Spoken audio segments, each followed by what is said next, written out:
Hello, I'm Topher Grace, and thank you so much for joining us this evening to support Integrity First for America and its groundbreaking lawsuit against the neo-Nazis, white supremacists, and hate groups who organized the Charlottesville attack of 2017, a case that goes to trial in just 1 month. A few years ago, I did a film called Black Klansman about another effort to take down violent hate groups.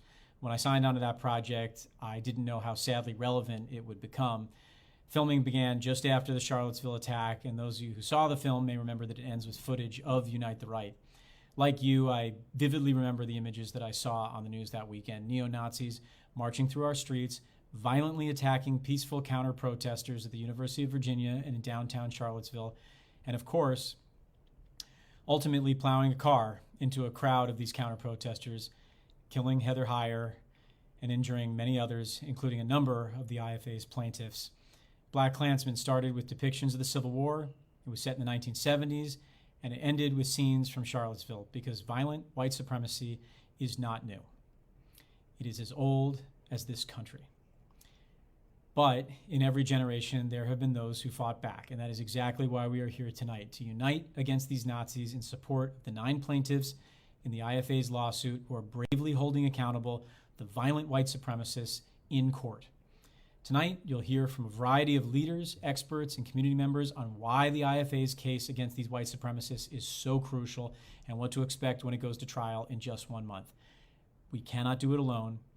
We need you. So please join me in supporting Integrity First for America in this groundbreaking lawsuit. Every dollar directly funds crucial security and other trial-related expenses to ensure the IFA's plaintiffs and team can win and, of course, stay safe. You can donate at i4a.us/unite. That's i4a.us/unite. And now it is my privilege to introduce Amy Spatalnik, Executive Director of the IFA. Amy and the team behind the case were dubbed 21st Century Nazi Hunters in a recent news article, and I am proud to know her. Over to you, Amy. Thank you, Topher. We so appreciate you joining us tonight and your support for IFA. What a way to kick things off. Welcome, everyone, to Unite Against Nazis, a virtual event in support of Integrity First for America's Charlottesville case. I'm Amy Spatalnik, IFA's Executive Director, and I'm grateful to all of you for joining us tonight. We've got an amazing lineup of partners who you'll hear from this evening, from experts to elected officials to faith leaders. Look, we're witnessing a crisis of violent hate and extremism in this country. Hate crimes, domestic extremism are at record levels. White supremacy poses the most dire threat to our security, according to every expert. This is a crisis, and it's one that has seen far too little accountability and justice. That's what our work at IFA is all about. We're so proud to be supporting this lawsuit and the brave plaintiffs involved who courageously stood up to hate 4 years ago and continue to do so today through this case. We go to trial in less than 1 month, taking on the leaders and hate groups at the core of the white supremacist movement who orchestrated the violence 4 years ago and have deep and disturbing connections to the broader cycle of extremism. You'll hear more about our case throughout the evening, but I want to be clear from the outset. This case is about making clear the consequences for violent hate. It's about winning accountability for our plaintiffs who survived the unthinkable, for the community of Charlottesville, which was violently targeted by extremists who descended on their city from around the country. It's about setting a precedent, serving as an example of how you can bring violent extremists to justice and deterring others from participating in the next violent act. And it's about helping to wake up our country to the crisis of white supremacy and hate. The impacts have already been significant. Richard Spencer has called our case, quote, financially crippling. Other defendants have highlighted how it's undermined their operations and deterred them from participating in subsequent events. And when we go to trial in just a few weeks on October 25th, we can truly bankrupt and dismantle these groups and leaders and make crystal clear the consequences for their violence. We couldn't have gotten this far without the support of people like you over the last few years, and we're so happy that you're joining us tonight as we enter the home stretch before trial.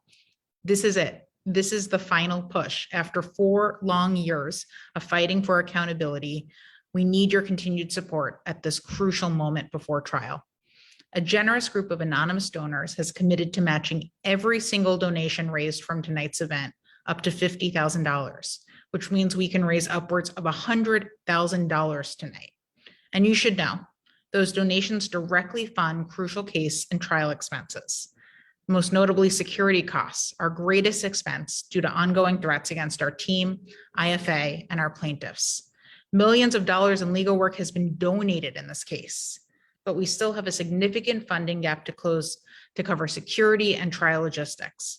Every single dollar counts, and it will be doubled by our supporters' generous match. So thank you so much for being with us. Stay with us because you won't want to miss a minute of this fantastic lineup.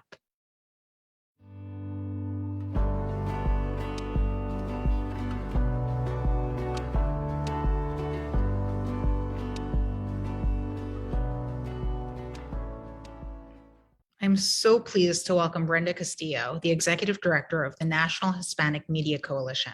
And after we hear from Brenda, we'll begin to meet our plaintiffs, Reverend Brenda Brown Grooms of Charlottesville. The evening will continue from there with so many other fantastic partners. Brenda, take it away. Hello, I'm Brenda Victoria Castillo, President and CEO of the National Hispanic Media Coalition.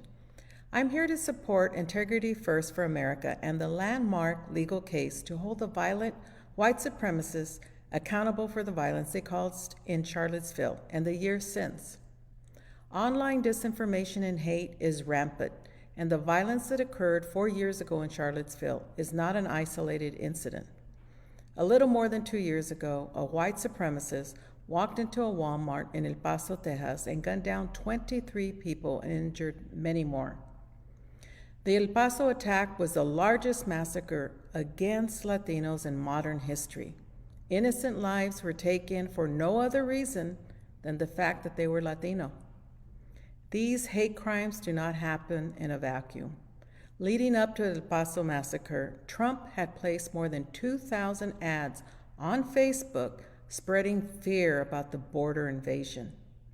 Just before the murders, a hate-filled anti-immigrant manifesto appeared online from the killer, referencing that he was going to take care of the Hispanic invasion on the border. I graduated from El Paso High and attended El Paso Community College. My mother came into the United States from Juarez, Mexico, into El Paso, Texas. I hold the community near and dear to my heart. What had happened in El Paso was not a coincidence. It could have happened to any of us. It was inspired by other shootings prior from Charlottesville to Pittsburgh to Poway, where innocent people were gunned down because it was racially motivated. We know that Charlottesville rally was planned meticulously online and then carried out online. The National Hispanic Media Coalition is committed to preventing and countering domestic extremism, especially with eliminating hate online and holding social media platforms accountable for their role in enabling white supremacy. El Paso, Charlottesville, and Pittsburgh, along with so many other unfortunate violent events, are traced back to the radicalization and publication of white supremacist and extremist ideologies. Our work continues, but it requires the government, the tech industry, and the rest of civil society to also commit to fighting racism, extremism, and disinformation on digital platforms. We must stop this cycle of violence. Enough is enough. This case comes at a critically important time in this fight, and we thank IFA for their work to hold these violent white extremists accountable. Hello, I'm Brenda Brown Grooms. I, along with founder Liz Emery, pastor New Beginnings Christian Community in Charlottesville, Virginia, where the Unite the Right debut took place in August of 2017. After much death and destruction, injury, pain, and suffering, we are at last uniting against Nazis with this virtual rally in support of Integrity First of America's groundbreaking Charlottesville lawsuit. Many people who have and continue to fight against injustice and lawlessness go unnamed, while we too cannot name everyone who has stood up against the hatred and lie of white supremacy, we will today acknowledge a few such individuals. They and I proudly admit that we stand on the shoulders of unnamed countless others whose sacrifice, whose courage, whose persistence made it possible for us to stand today. The named plaintiff in this lawsuit is Elizabeth Sines. She was a law student at the University of Virginia when neo-Nazis descended on her campus carrying tiki torches, chanting racist slogans, and giving Nazi salutes. She joined fellow students that Friday and Saturday in peaceful counter-protesting the white supremacist who descended on her town and only narrowly avoided being hit by Jamesfield's car the next day. Despite the trauma she experienced, which left her with regular nightmares, Sines does not regret turning out against the Nazis. My reason for counter-protesting that day and my reason for joining this lawsuit are the same, she said. The organizers of the Unite to the Right attack must be held accountable, not just because we deserve justice, but because without accountability, the cycle of violence, hatred, and misinformation continues, and it grows. Natalie Romero, a Colombian-American who was a first-generation undergraduate at the University of Virginia during the attack, has similarly stated she has no regrets for speaking out against hate that weekend. Like Sines, she counter-protested the Tiki Torch march and the main event the next day. Romero was struck by Jamesfield's car and suffered a skull fracture and traumatic brain injury, among other injuries. During her prolonged recovery, which forced her to miss a semester of school, she suffered harassment from neo-Nazis who tracked her down and called her while she was in the hospital recuperating and after she returned home. Despite everything she's been through, Romero said she'd show up and speak out against the defendants again if she had to. And of course, through this lawsuit, that's exactly what she's doing. Devin Willis was an undergraduate student at the University of Virginia who, despite the obvious danger he faced as a black man amidst throngs of neo-Nazis, peacefully confronted the racists marching through this campus on August 11, 2017. He was encircled by the defendants, who threw fuel on the counter-protesters and waved tiki torches in their faces. For 10 minutes, he remained trapped by the racist mob. As he was maced and arraigned, he feared for his life. He originally joined the case pseudonymously out of concern for his safety. Elizabeth Sines, Natalie Romero, Devin Willis, we thank you for your courage, that you had the wherewithal to stand up and continue to fight. We pray for you. Hello, everyone. My name is Eric Ward, and I'm the Executive Director of Western State Center and a Senior Fellow at the Southern Poverty Law Center. I'm proud to join Integrity First for America today, and I encourage all of you to step forward in this moment. Step forward with your donations. Why? Because Integrity First for America is proving that we do not need to sit in paralysis in response to white nationalist violence, not in our communities and not nationally. It's not only a message to neo-Nazis, but it's encouragement to all of us to remember that the fight for inclusive democracy takes place in the courtrooms and in the legislative halls and in the communities of all of our states. Integrity First for America is stepping up and standing by all of us in this moment. On August 12, 2017, neo-Nazis and their coalition of white nationalists and alt-right activists invaded Charlottesville, injuring others, killing individuals. They need to be held accountable. And that accountability has been done each and every day through the tireless efforts of Integrity First for America. Their team has suffered death threats and intimidation. So I'm here today to show that they are not alone, that it's not just Integrity First for America who are taking neo-Nazis to court. It is all of America who is taking them there. And we can do that, knowing that our dollars will be matched, knowing that each dollar counts in this moment. This is our chance to respond to the violence of Charlottesville. I trust Integrity First for America to deliver that message. They are tireless. They have worked hard. They know this case back and forth.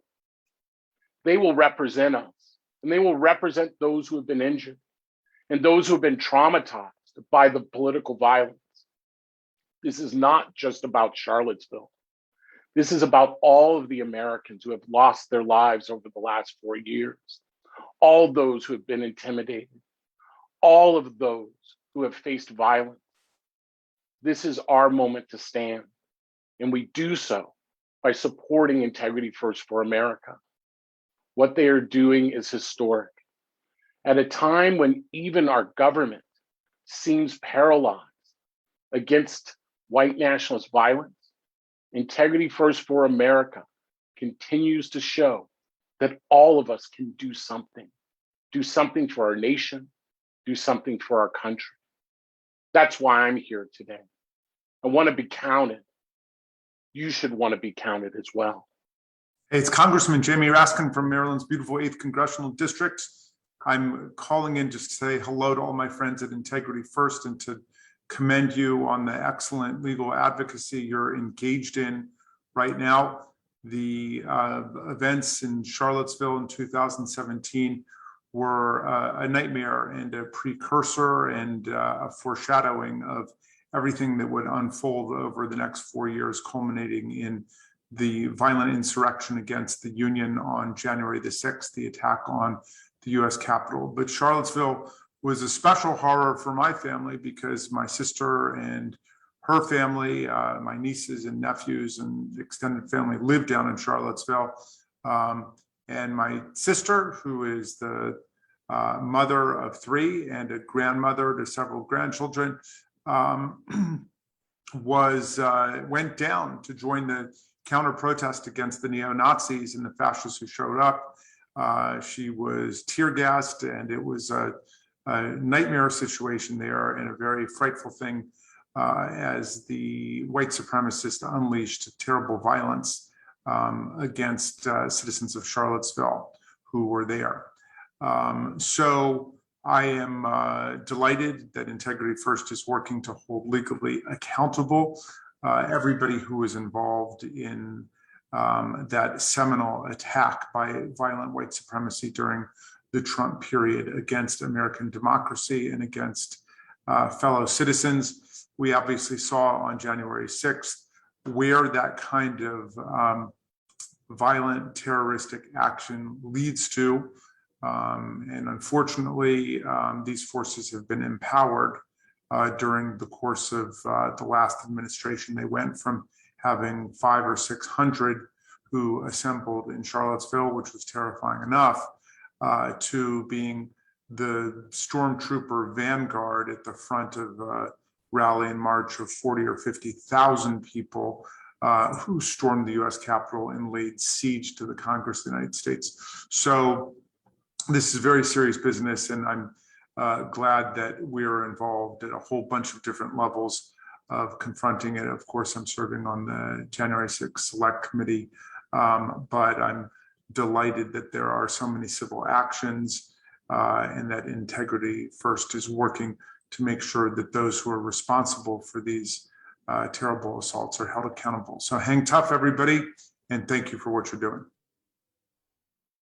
Good evening. My name is Rabbi Michael Adam Latz. I serve Shir Tikva congregation in Minneapolis, Minnesota, and I'm so delighted to be with you tonight to introduce the plaintiffs in this case, people who are so deeply inspiring to do the work with Integrity First for America to ensure that America lives up to its promise of freedom and justice and liberty and equality and human dignity for all, not just for some, but for all. First, I'd like to introduce April Munoz. She's a Mexican-American Virginia resident. Before Unite the Right, she had a management role at a company that develops treatments for patients with incurable diseases. She chose to peacefully protest Unite the Right, and despite constant harassment by racist participants, she remained in the streets to speak out against their message of hate. At 1:40 p.m., she narrowly avoided being run down in the car attack, but she saw the horrific event unfold. The trauma of the incident prevented her from returning to work for months and ultimately led her to lose her job. The trauma of the events on August 12th, 2017, left April with PTSD and acute stress disorder. She still suffers triggers to this day. Chelsea Alvarado was a crisis counselor for the homeless and mentally ill when she decided to counter-protest Unite the Right. She went from helping others through the darkest periods of their lives to experiencing the darkest period of her own. As she marched against hatred, she was struck by James Field's car. She suffered a severe concussion and wounds across the rest of her body. The side effects of her injuries still affect her today, as does the lingering emotional trauma of the attack. And finally, my friend, the Reverend Seth Wispelway, who was born and raised in Charlottesville. Following an earlier white supremacist demonstration in town, Wispelway began training with fellow clergy in the art of nonviolent resistance. To overcome hate with love, they invited 1,000 national clergy members to Charlottesville to unite against the Nazis.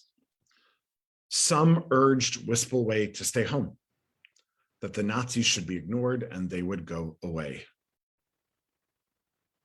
As a rabbi, as a Jew, I have to ask, when in history has that ever been true? When? Wispelway organized an interfaith vigil near UVA's campus, which had to shelter in place during the violent Torch March. The next morning, following an early interfaith service, he marched arm in arm with fellow clergy toward a counter-protest. A line of neo-Nazis charged and knocked them to the ground, but they rose up and continued to peacefully protest even as the day grew more violent. Despite the trauma he experienced, Reverend Wispelway has a simple message for white Americans and his fellow clergy. Defeating white supremacy requires showing up, and showing up with love.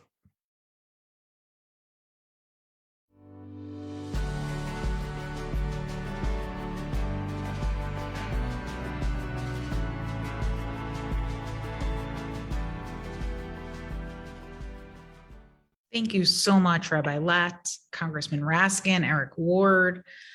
You've already heard about the crisis of extremism in this country, about some of our brave plaintiffs, about the cycle of violence. And what's important to understand about the violence in Charlottesville 4 years ago is that it wasn't an isolated incident. Rather, it was a preview of the cycle of extremism that's followed, in which each attack inspires the next. The Pittsburgh shooter communicated with some of the Charlottesville leaders before killing 11 at Tree of Life Synagogue. The Christchurch shooter donated to 2 of our defendants and painted onto his gun a white power symbol popularized by a third before killing dozens of Muslims praying in 2 mosques. That attack in Christchurch was live streamed and in turn inspired the Poway Chabad attack, the El Paso Walmart attack, and as Congressman Raskin highlighted, there's a straight line from Charlottesville to the Capitol, with January 6th so closely following the Unite the Right playbook. What the cycle makes clear is that our fates are deeply intertwined. At the core of white supremacy is anti-Semitism, racism, xenophobia, Islamophobia, homophobia, misogyny, and you can't take on white supremacy without taking on all of those forms of hate.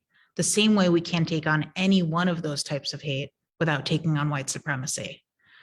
Our communities, our security, our very futures are intertwined. We see that among the incredible plaintiffs in our case, and we also see that here tonight among the incredible array of organizations and partners who are united against these extremists and making clear the broad-based support for this case. Now we'll hear from two people I deeply admire who I know understand this personally. Hannah Rosenthal, former Special Envoy on Global Anti-Semitism, and Farah Pandith, former Special Representative to Muslim Communities under the Obama administration. Hi, I'm Hannah Rosenthal, and I had the good fortune of being the Special Envoy to monitor and combat anti-Semitism in the US State Department. I'm Farah Pandith, and I am the former Special Representative to Muslim Communities, and I served in the Obama administration in that role, but I also have served in other roles in government, both at the National Security Council and at the US Agency for International Development. And in all those roles, I know how important collaboration and partnership is. And one of the great things about Integrity First is that their partners and their collaborators have been extremely important to the work that they do. Hannah and I are really honored to be able to talk with you today. I want to just tell you about something that Farah and I did in Astana, Kazakhstan. There was a big conference of the Organization of Security Cooperation in Europe. And, you know, these international conferences have these very staid, proofread and cleared speeches. And the night before, Farah and I decided we were going to swap speeches to make a point. And so when I'm called upon as the special envoy to monitor and combat anti-Semitism, and I end up condemning in the strongest terms possible all forms of hatred of Muslims, people paid attention.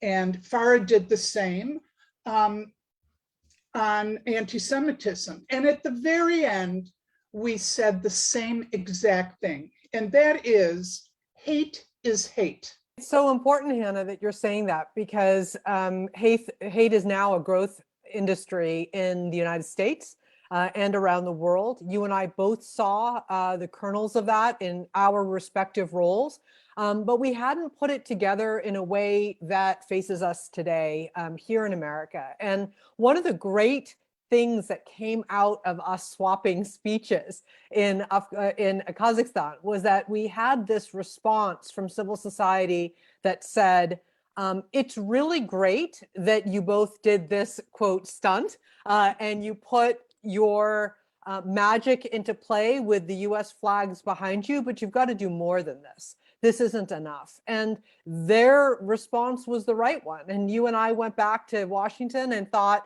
how can we do this in a way that activates larger momentum around fighting hate and doing more at the civil society level, not just at the government level? And we came up with this idea for a campaign called Hours Against Hate. What the young people in Astana, Kazakhstan had asked for was a call to action.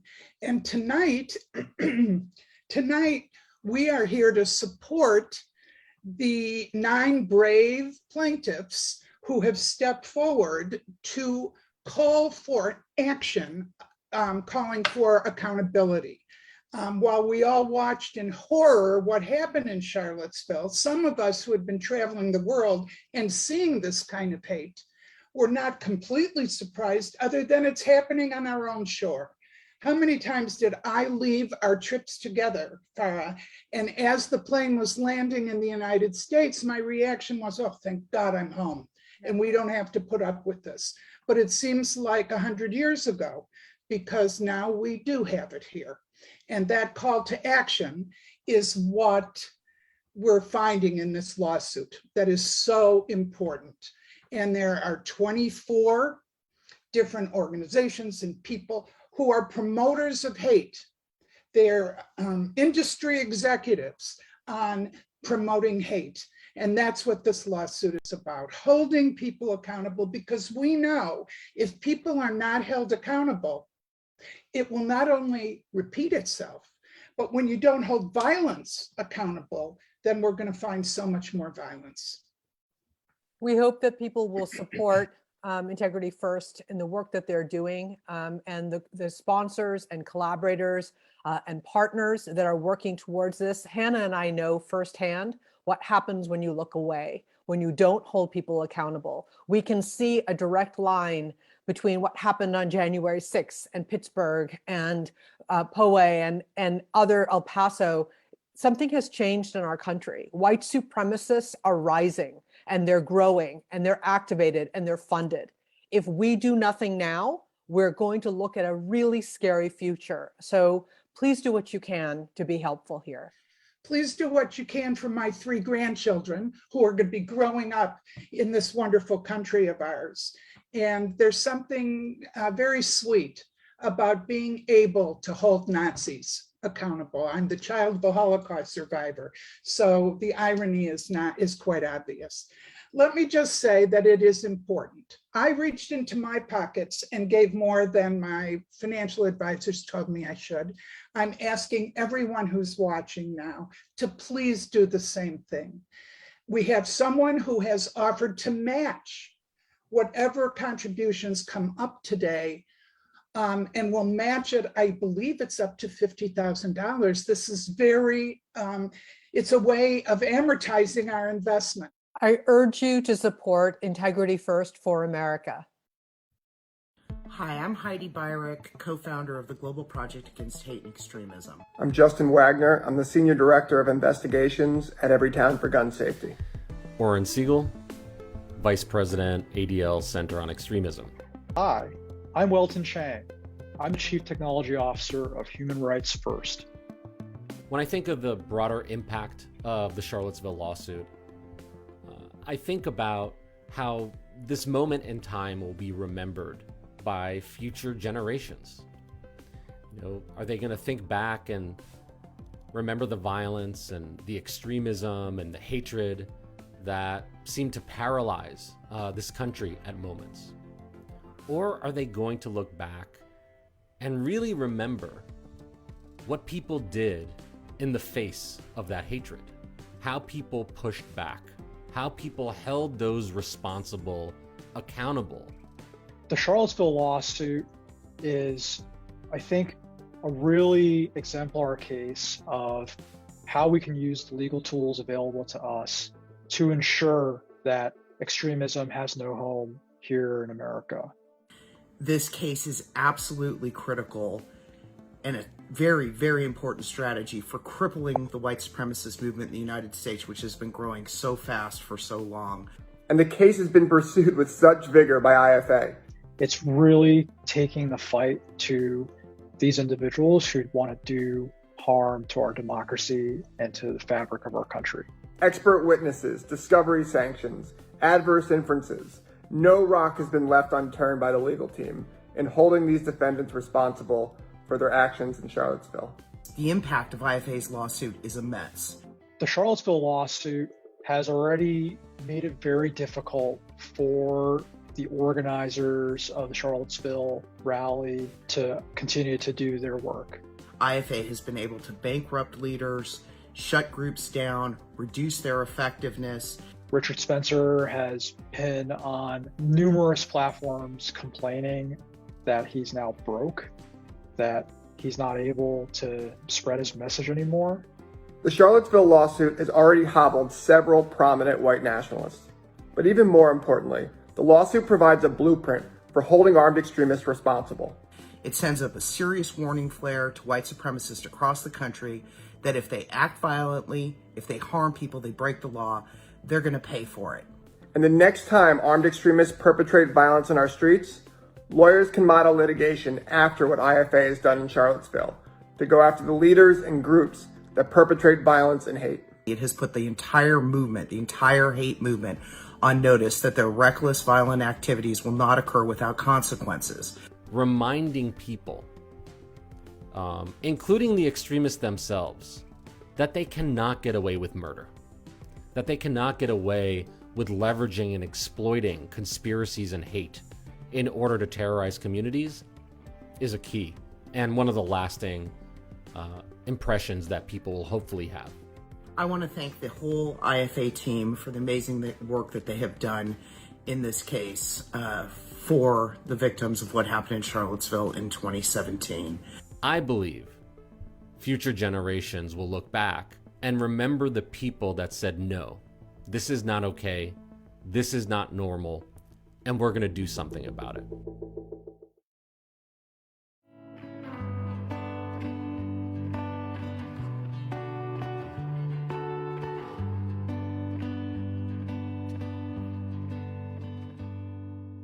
Hello, everyone. My name is Margaret Huang, and I am the President and CEO of the Southern Poverty Law Center. Thank you so much to Integrity First for America and IFA's Executive Director, Amy Spatalnik, for giving me an opportunity to share a few thoughts in support of IFA's groundbreaking Charlottesville lawsuit. I've heard from Amy, one of the most common questions IFA has asked about their lawsuit is, will it really work? And from the SPLC, we are here to tell you yes, civil litigation has succeeded in taking down violent white supremacist groups. We know this firsthand through our own efforts against hate groups and hate activity. For more than 50 years, the SPLC has worked to protect and advance civil rights and to combat white nationalists and other extremists. When the Southern Poverty Law Center was founded in 1971 in the wake of the Civil Rights Movement, we were a small nonprofit law firm in Montgomery, Alabama. Our principal aim at the time was to ensure that the promise of the Civil Rights Movement became a reality.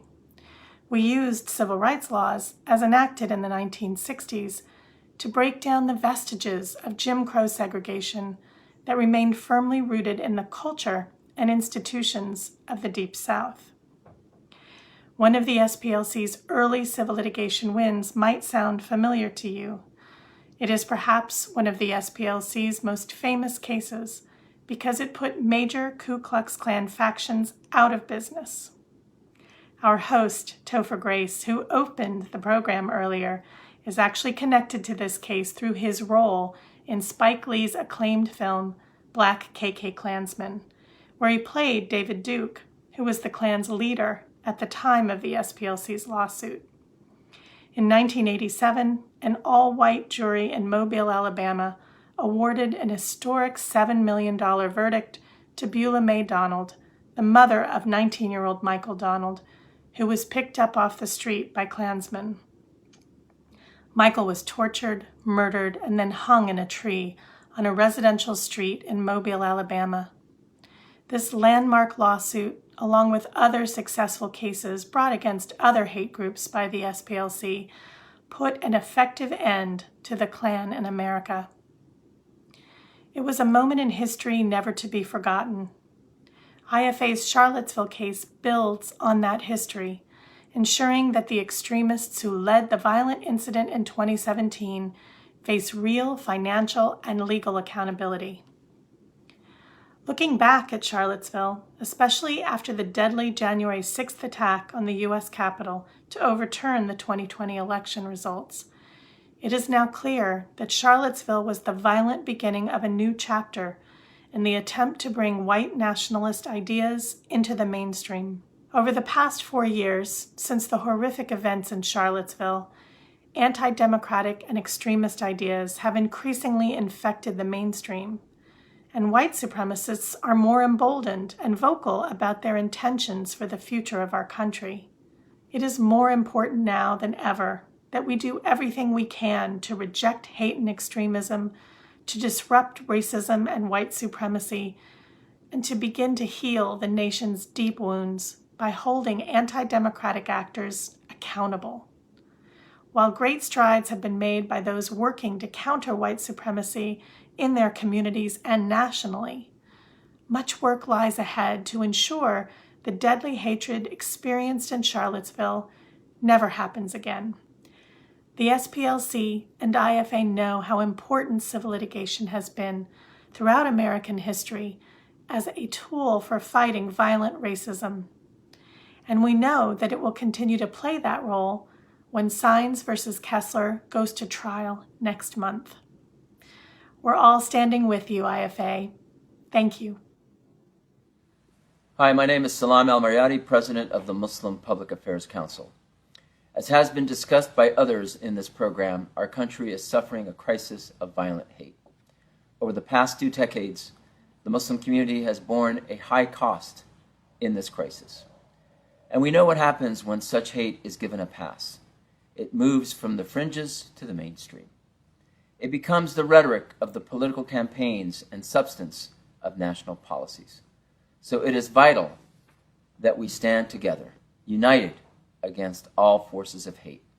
I take inspiration from the plaintiffs in this case who, despite the trauma and injury they've experienced, refuse to back down. Marissa Blair is a multiracial resident of Virginia who joined the peaceful counter-protest on August 12th, along with her fiancé Marcus Martin and her close friend Heather Heyer. Blair and Heyer worked together as paralegals in a Charlottesville law firm. Blair was in front of James Field's car when he accelerated into the crowd, and she only avoided being run down when her fiancé pushed her out of the way at the last moment. She sustained injuries and lost a close friend. Despite the trauma, she remains defiant. They were out there to incite violence, to scare people, she says of the defendants. We wanted to let them know we weren't going to be scared, and we still aren't scared. I'll warn viewers that the next photo is jarring, but you've likely seen it before. It was taken by Ryan M. Kelly and won a Pulitzer Prize in 2018. The man in the foreground with the white tank top is Marcus Martin, Marissa Blair's fiancé at the time, who pushed her to safety before being struck by James Fields. Marcus suffered severe injuries, including a broken leg and ankle, which required surgery, but Martin, too, is resilient. A year after the attack, he and Marissa Blair danced at their wedding. In that same photo, plaintiff Thomas Baker is seen being flipped over the windshield of Field's car. Baker is a conservation biologist who'd recently moved to Charlottesville. And though he describes himself as not an activist, he felt compelled to speak out against the hate invading his new chosen home. Baker's legs and hips were severely injured, and he suffered a traumatic brain injury. A lifelong athlete, the attack left him unable to run without pain. And through this lawsuit, he continues to stand strong against those responsible for the violence. Hello, my name is Jack Klieger, and I'm the president and CEO of the Museum of Jewish Heritage, a living memorial to the Holocaust. At the museum, we have seen firsthand how critical it is to teach future generations not only about what hate did, but what hate can do. We strive to educate all who come through our doors about those who survived and resisted, even when that did not seem like an option. And of course, we teach about those who did not survive, and we honor their legacies through education. This lawsuit is especially important to this mission of remembrance and education, and I believe it is imperative that we take strong action against those who preach hate and incite violence. With the rise of anti-Semitism and white nationalism, I'm thankful for the IFA's suit and hope that many can learn about the strength of hate against others and the harm that this has done to our global community. When you visit the museum, you can interact with survivors and their testimonies in an intimate setting. This is recent history and one that we cannot let the defendants rewrite. One of our founding trustees is a man named Manfred Orenstein. Fred was a young boy in the 1930s in Germany when he saw torchlight parades marching through the streets of his town, denouncing Jews, and he couldn't say anything. He called me after the Charlottesville march and said, "This is America. We have a voice and we have an obligation." I promised him we would take action. So for the museum, for those who survived, for those who did not, for future generations, and for Manfred Orenstein, we pledge our support of Integrity First for America and the Sines versus Kessler suit. We will never forget. We will not be silent. Thank you. In this time where so many of us here in this country, but also around the world indeed, are looking for good news, I just want to say to you today that that which we look ahead to as trial begins soon in this case is that this is good news. You see, one of the ways in which white supremacy functions, or doesn't function, depending on your perspective, is that it has a number of assumptions which are not true. And one of those assumptions is that they're going to win. But let me tell you something. What we are going to see out of the great work coming out of Integrity First for America is that we will win.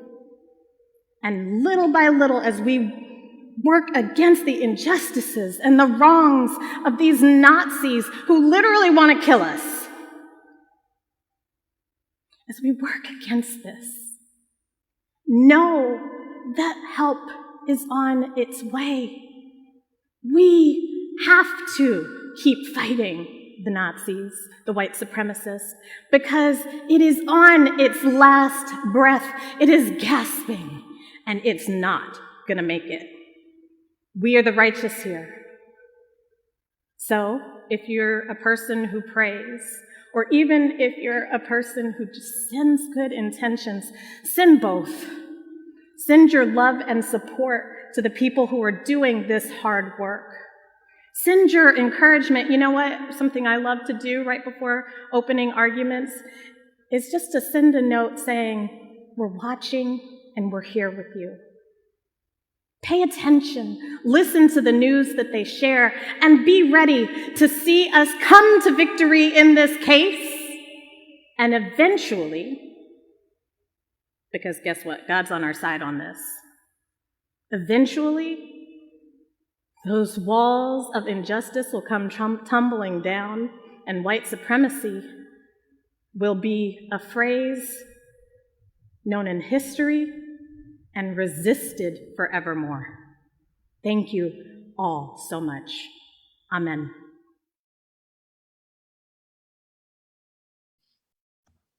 Thank you so much, Pastor Dosa, and all our amazing speakers, all united against these violent extremists tonight. Look, tonight should make very clear there are so many more of us than there are of them. In moments like this, it's easy to feel helpless, to feel powerless, to draw parallels with the darkest times in our history. I know, I'm the granddaughter of Holocaust survivors, and it's impossible to watch what's happened in this country and not see the parallels. But there's a major difference. Unlike my grandparents' generation, we live in a country with a justice system, with a rule of law, and while there's so much we must do to ensure our justice system works fairly and equally for everyone, we can use the tools we have right now to take action and fight for accountability. That's what IFA's case is all about. It's certainly not easy. Since August 2017, violent white supremacy has metastasized. As you've heard tonight, extremists are emboldened, empowered, and dead set on terrorizing communities across this country.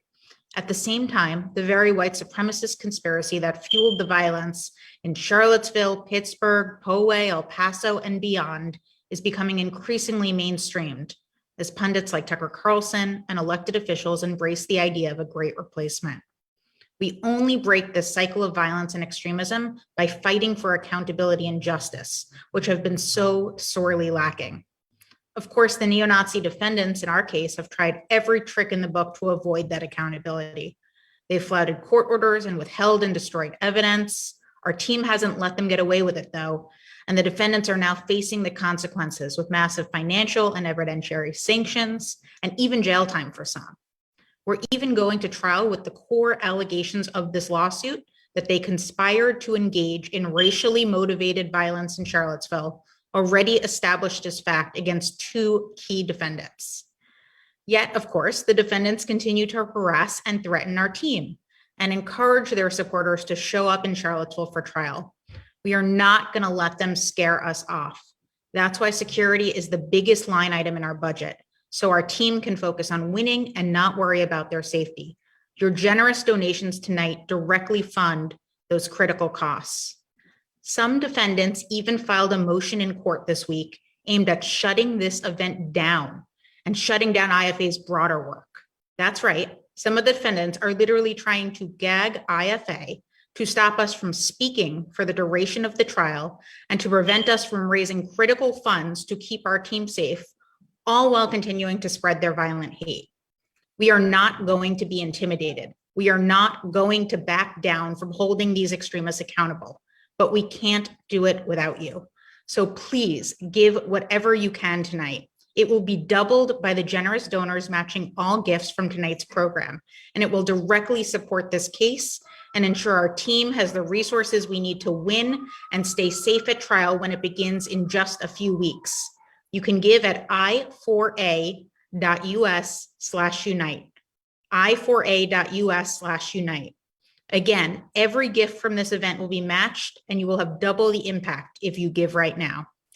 Thank you all so much for being a part of this fight, for supporting this case with your generosity, for spreading the word, for making clear that there will be accountability and justice for this sort of extremism, and that violent hate has no place in this country. We're so grateful to our incredible speakers tonight, to the partners and co-sponsors, including the ADL, Everytown, Human Rights First, JDCA, J Street, the Muslim Public Affairs Council, SPLC, and the Western State Center. And we are grateful to the incredible attorneys who have donated millions upon millions of dollars in legal work, tirelessly litigating this case. The teams at Kaplan Hecker Fink, Paul Weiss, Cooley, Boyce Schiller, and Woods Rogers.